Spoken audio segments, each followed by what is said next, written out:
দেখুন আজ আপনাদের জন্য নিয়ে এসেছি খুব সাধারণ একটা সবজি দিয়ে একটা অসাধারণ রান্না করব। দেখুন এটা সবাই চেনেন, এটা হচ্ছে ঢ্যাঁড়স।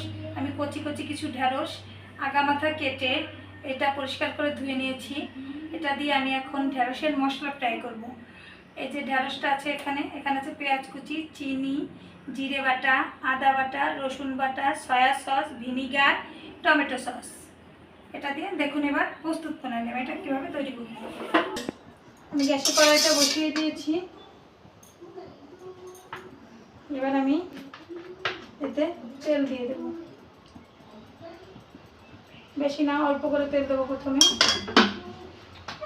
তেলটা গরম হতে দেব।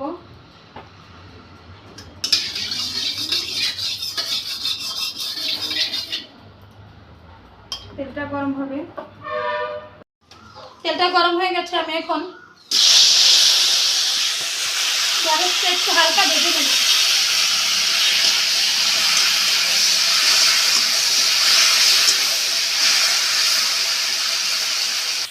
দেখুন আমার ঢ্যাঁড়সটা হালকা হালকা ভাত হয়ে গেছে। এবার আমি তুলে নেব।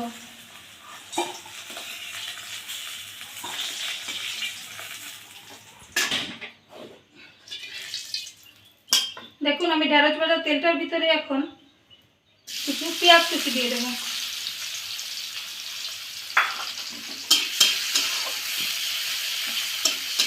পেঁয়াজটা একটু বাদামি বাদামি করে ভেজে নেব।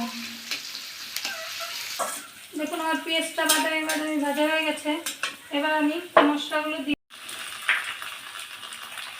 তারপরে দিয়ে দেব আদা বাটা,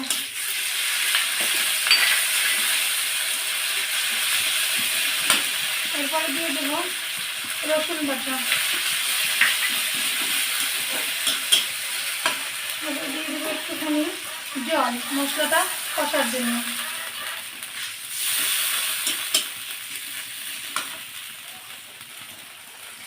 দিয়ে দেবো সামান্য পরিমাণে একটু লবণ,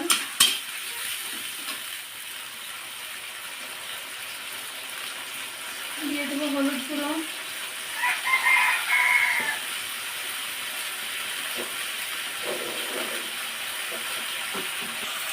সামান্য একটু শুকনো লঙ্কা দেবো।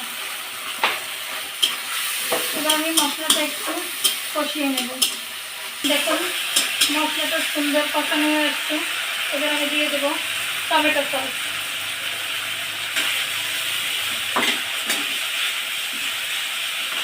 দিয়ে দেবো একটু সয়া সস,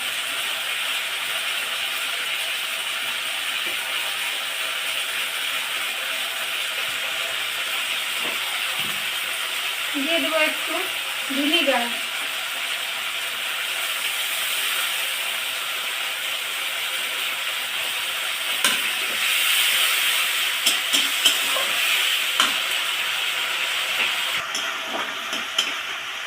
দিয়ে দেবো সামান্য পরিমাণে একটু চিনি।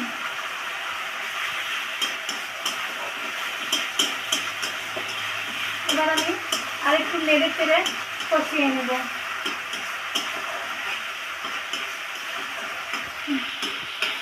দেখুন আমার মশলাটা সুন্দর কষানো হয়ে গেছে। যেমন সুন্দর কষানো হয়ে গেছে, একটা সুন্দর একটা ঘ্রাণ বেরিয়েছে, তেমন সুন্দর কালারটা এসেছে। এবার আমি ঢ্যাঁড়স যে ফ্রাই করে রেখেছিলাম সেটা এর ভিতরে দিয়ে দেবো।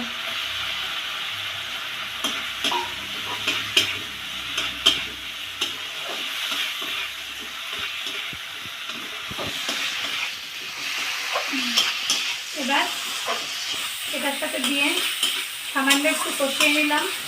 এবার দিয়ে দেবো এর ভিতরে একটুখানি জল, যাতে মশলাগুলো ঢ্যাঁড়সের ভিতরে সুন্দরই হয়।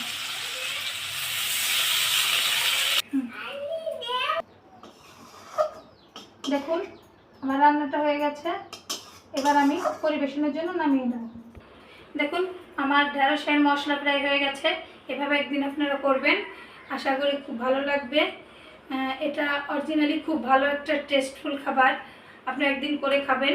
সবাইকে ধন্যবাদ।